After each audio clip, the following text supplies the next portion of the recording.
అన్న చెప్పండి అన్న ఏందన్న ఈ రోజు ఇంత మన గవర్నమెంట్ ఎట్లుందంటే మేము చేసే సంసారం వేరే చేసే వ్యభిచారం అన్నట్టు ఉంది. అశోక్ నగర్ లో ఇదే విద్యార్థులను కొట్టినప్పుడు వీళ్ళకి అర్థం కాలే. ఇవాళ రాహుల్ గాంధీ పోయి సపోర్ట్ చేసినట్టు యాక్టింగ్ చేస్తే రాహుల్ గాంధీని కొడితే మటుకు వీళ్ళకి అర్థం కాలేదు ఏంది విద్యార్థుల బాధ ఏందో అనేది. మొన్న ఢిల్లీలో ఇంత గందరగోళమైంది. కాక్రోజ్ పార్టీ ఏదైతే నిరాసన కార్యక్రమం చెప్తే అక్కడ ఢిల్లీలో మాత్రం విద్యార్థులు మహిళలను చూడకుండా కూడా పోలీసులు అరాచకం మనం చూసినాం. దీని వెంట ఎవరున్నారు? ఖచ్చితంగా మేము దాన్ని ఖండిస్తున్నాం.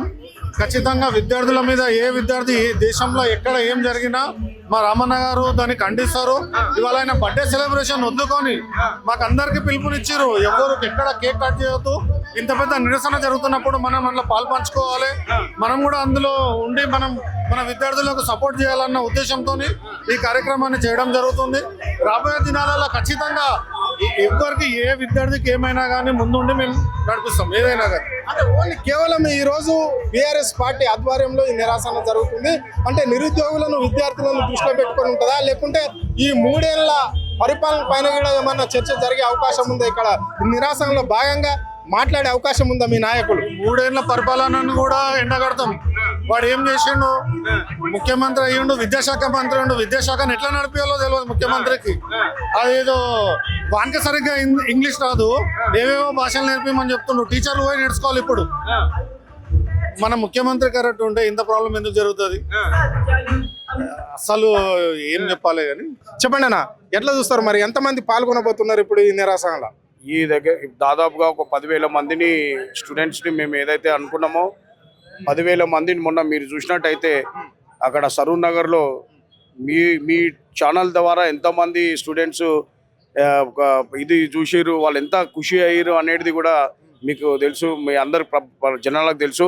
అదే కాకుండా ఇక్కడ ఉన్న మేము ధర్నాకు నిన్న మా జయసింహ గారి ఆధ్వర్యంలో ఏసీపీ దగ్గరికి మేము ధర్నా చేస్తాము, ధర్నాకు మాకు పర్మిషన్ ఇవ్వండి అని చెప్పి మేము పోలీస్ అప్లికేషన్ పెట్టుకుంటే ఓర్వజాల లేని అక్కడ రాహుల్ గాంధీ ఏమో డ్రామా ఆడుతుండే, ఇక్కడ రేవంత్ రెడ్డి ఇక్కడ ధర్నా చేయడం లేదు. మాకు తీసుకెళ్ళి మళ్ళీ ఇంకో అప్లికేషన్ ఆయన ధర్నా మేము కూడా ధర్నా చేస్తామని చెప్పి పెట్టడం జరిగింది.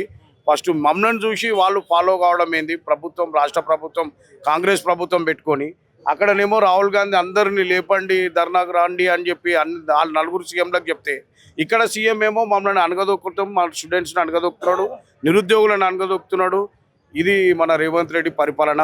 దీనికంటే నిదర్శనం ఇక జనాలు చూస్తారు ఆయన రాబోయే కాలంలో. థ్యాంక్ యూ అన్న. రైట్, చెప్పండి అన్న, ఎట్లా చూస్తారు మరి? ఇప్పటికీ బీజేపీ ప్రభుత్వం దాదాపుగా ఎన్నిసార్లు ఈ పేపర్ లీకేజ్లో ఇన్నిసార్లు జరిగిన, అంటే 150కి పైగా జరిగినా కానీ ఇంత ఆందోళన చేపట్టలేరు. మరి ఇప్పుడు ఈ నీటి విషయంలో ఇంతగానం ఉప్పెనలాగా దేశం అంతా ఎందుకు యువ నాయకత్వం ఎందుకు లేవాల్సి వస్తుంది? అరే ఇప్పుడు మీరే అన్నట్టు దాదాపుగా 154 సార్లు బీజేపీ ప్రభుత్వంలో పేపర్ లీకేజ్ జరిగితే ఈ దేశంలో ఉన్నటువంటి కోట్లాది మంది విద్యార్థుల యొక్క యువకుల యొక్క భవిష్యత్తు ఏం చేస్తుంది బీజేపీ ప్రభుత్వం అడుగుతా ఉన్నాను. మీరు ఏదైతే నీటి వ్యవహారంలో పేపర్ లీకేజ్ అయితే దానికి బాధ్యులైనటువంటి యొక్క కేంద్ర విద్యామంత్రి యొక్క ధర్మేంద్ర ప్రధాను రాజీనామా చేయని విద్యార్థులు అక్కడ జంతర్ మంతర్ వద్ద ధర్నా చేస్తే వాళ్ళను శాంతియుతంగా ధర్నా చేస్తున్నటువంటి యొక్క విద్యార్థుల మీద పార్శ్వవాయువులు, టియర్ గ్యాసులు ఉపయోగించి లాఠీ చార్జెస్, రక్తం వచ్చే విధంగా నిజంగా వాళ్ళ మీద లాఠీ చార్జ్ చేయడం అనేది నిజంగా ఈ ప్రజాస్వామ్య వ్యవస్థలో ప్రతి ఒక్క ప్రజాస్వామ్యం ఖండించాలి. నేను అడుగుతా ఉన్నాను బీజేపీ ప్రభుత్వాన్ని, మీరు నిరసన తెలియజేయకుండానే ధర్నాలు చేయకుండానే ఈరోజు కేంద్రంలో అధికారంలోకి వచ్చిర్రా? ఈరోజు ప్రజాస్వామ్యంలో ఈ యొక్క రాజ్యాంగంలో ప్రతి ఒక్క వ్యక్తి కూడా తమ యొక్క నిరసన తెలియజేసేటువంటి హక్కు ప్రతి ఒక్క వ్యక్తి మీద ఉంటుంది. కాబట్టి నీటికి అంటే కోట్లాది మంది, లక్షలాది మంది విద్యార్థుల యొక్క భవిష్యత్తుతో ముడిపడినటువంటి వ్యవహారం. వాళ్ళు కష్టపడి చదువుకుంటే ఆ యొక్క పశ్చాపత లీకేజ్ చేసి కోట్లాది రూపాయలు సంపాదించుకుంటే ఇక ప్రభుత్వానికి ఏమర్థం ఉంటుంది? కాబట్టి వాళ్ళకు భవిష్యత్తు సంబంధించిన వ్యవహారంలో వాళ్ళు ధర్నా చేస్తే జంతర్ మంతర్ వాళ్ళ మీద లాఠీ చార్జ్ చేయడము, టియర్ గ్యాస్ ఉపయోగించడము నిజంగా ఈ యొక్క ప్రజాస్వామ్యవాదులు ఖండించాలి.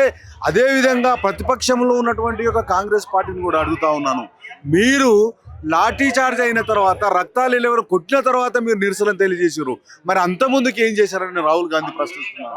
మరి మీది జాతీయ పార్టీ కదా, జాతీయ పార్టీ అయినప్పుడు మీరు ముందే ఎందుకు దీని మీద నిరసన తెలియజేయలేదు? నీటి వ్యవహారం మీరు కూడా ఎందుకు ధర్నా చేయలేదు? విద్యార్థులు ధర్నా చేస్తే వాళ్ళు తలకాయలు బలగొట్టిన తర్వాత, వాళ్ళ మీద లాఠీ చేర్చిన తర్వాత మీరు నిరసన తెలియజేస్తే, అంటే ఈ యొక్క వ్యవహారాన్ని మీరు మీ పార్టీ ప్రయోజనాలకు ఉపయోగించుకునే విధంగా చేస్తున్నారు రాహుల్ గాంధీని ప్రశ్నిస్తున్నాను. ఒక రకంగా చెప్పాలంటే ఈ యొక్క కాంగ్రెస్ పార్టీ, బీజేపీ పార్టీ, రెండు జాతీయ పార్టీలు కూడా ఈ యొక్క నీటి వ్యవహారంలో బాధ్యత వహించి వెంటనే మరి ఈ యొక్క బీజేపీకి చెందినటువంటి ధర్మేంద్ర ప్రధాన్ను ఖచ్చితంగా రాజీనామాను డిమాండ్ చేస్తా ఉన్నాను. విశాల్ గారు చెప్పండి, ఏంటి ఈ రోజు ఇంత ఇందిరా పార్క్ మొత్తము గులాబీ మహిమ ఇక్కడ కనిపిస్తున్నది, మరి దీనికి నిదర్శనం ఏంటి? ఎందుకని ఇక్కడ మీరు ఈరోజు నిరసన కార్యక్రమం తెలుపవలసి వస్తుంది? మా బిఆర్ఎస్పి ఆధ్వర్యంలో ఇవాళ ఢిల్లీలో అయిన అక్రమాలు కాదు కదా, వాళ్ళ మీద లాఠీ చార్జ్ల మీద మేము ఈ పిలుపు తీసుకున్నామన్నా. మేము అన్నది ఏంది, ఢిల్లీలో ఉన్న విద్యార్థులకి మేము సపోర్ట్ చేస్తాము.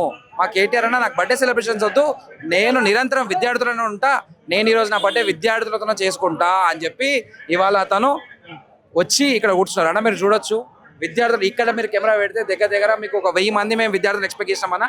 దగ్గర ఇలా నాకు తెలిసి 10,000 మంది విద్యార్థులు కనిపిస్తారు అన్న. అది అన్న విద్యార్థులు అనుకుంటే సెంట్రల్ గవర్నమెంట్ ఇంకా నెక్స్ట్ కుప్పకూలిపోతుందేమో అని చెప్పి నాకు అనిపిస్తుంది. ఏదైతే ఎడ్యుకేషన్ మినిస్టర్ కాదు, రిజైన్ చేయాల్సింది ప్రధాని మోడీ. ఎందుకంటే ఏదైనా టీచర్ ఒక కాలేజ్లో ఏదైనా ఫ్యాకల్టీ తప్పు చేస్తే వెంటనే సస్పెండ్ ఎట్లయితే చేస్తారో, ఖచ్చితంగా ఈ రోజు ఇలా ధర్మేంద్ర ఎవరైతే ఎడ్యుకేషన్ మినిస్టర్ ఉన్నో ఆయన రిజైన్ చేస్తే ఇది మారుతుందంటే అది వేరన్నా. ఎందుకంటే గతంలో నీట్ మీద లీకులు కాలేదంటారా? ఏ పరీక్ష అయితలేదన్నా, ఏ పరీక్ష లీకులు అయితే లేవు. దగ్గర వీళ్ళు ఏది చేసినా సరే ఏదో ఒక లసుకులు 150 పరీక్షలు లీక్ అయినాయి ఇప్పుడు దాకా. చెప్పండి, 22 లక్షల మంది విద్యార్థులు పరీక్ష రాశారు నీటు. ఫస్ట్ రాసిన వాళ్ళు ఎంత చదువుకుంటే 2 సంవత్సరాలు చదువుకుంటే నీట్ రాస్తారన్నా. ఇప్పటికి 22 మెంబర్స్ చచ్చిపోయారు విద్యార్థులు. మళ్ళీ దీని బాధ్యత ఎవరు తీసుకుంటారు అన్న? మరి ఎందుకు ఇక్కడ రాహుల్ గాంధీ ఆ ధర్నాలో పాల్గొనడం వల్ల, కాంగ్రెస్ అధినేత రాహుల్ గాంధీ పాల్గొంటే అక్కడ ఆయన గాయాలైనాయని చెప్పేసి ఈ దేశంలో కాంగ్రెస్ శ్రేణులు భారీ ఎత్తున ఆందోళన చేపట్టారు. దీన్ని ఎట్లా చూస్తారు? కాంగ్రెస్ గవర్నమెంట్ కి కొద్దిగానే ఉండాలి. కేరళలో ఏమైంది, అశోక్ నగర్ అసలు మన తెలంగాణలో కూడా కాంగ్రెస్ ఉంది కదా, మళ్ళీ మా మీద లాఠీ చార్జ్ చేస్తారు వాళ్ళు.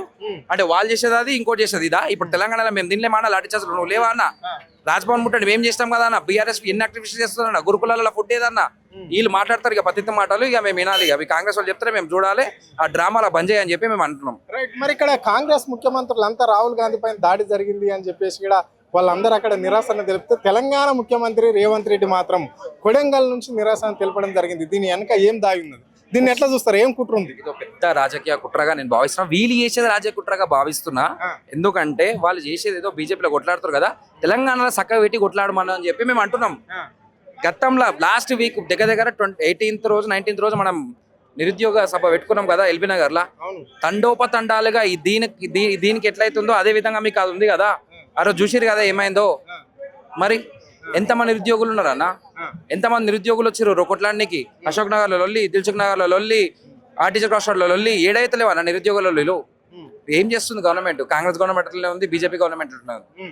రైట్, మరి ఏం చెప్పాలనుకుంటున్నారు? ఇక్కడ నుంచి ఢిల్లీలో ఆందోళన చేస్తున్న విద్యార్థులకు మీ మెసేజ్ ఏమి ఇవ్వాలనుకుంటున్నారు? ఒక విద్యార్థి విభాగం నుంచి, బీఆర్ఎస్ నుంచి మీరు ఏం మెసేజ్ చేస్తున్నారు? మీరు కూడా అక్కడ పోయి వాళ్ళకి మద్దతుగా మీరు కూడా ధర్నాలో కూర్చోబోతున్నారు? డెఫినెట్ గా నా బృందం, బీఆర్ఎస్ నుంచి నా బృందం నెక్స్ట్ ఢిల్లీకి చేరుకుంటా, ఢిల్లీలో కూర్చుంటా, జంతర్ మంతర్ లో నిరసన ప్రదర్శన మా బృందంతో మేము చేయాలని చెప్పి అనుకుంటున్నాం.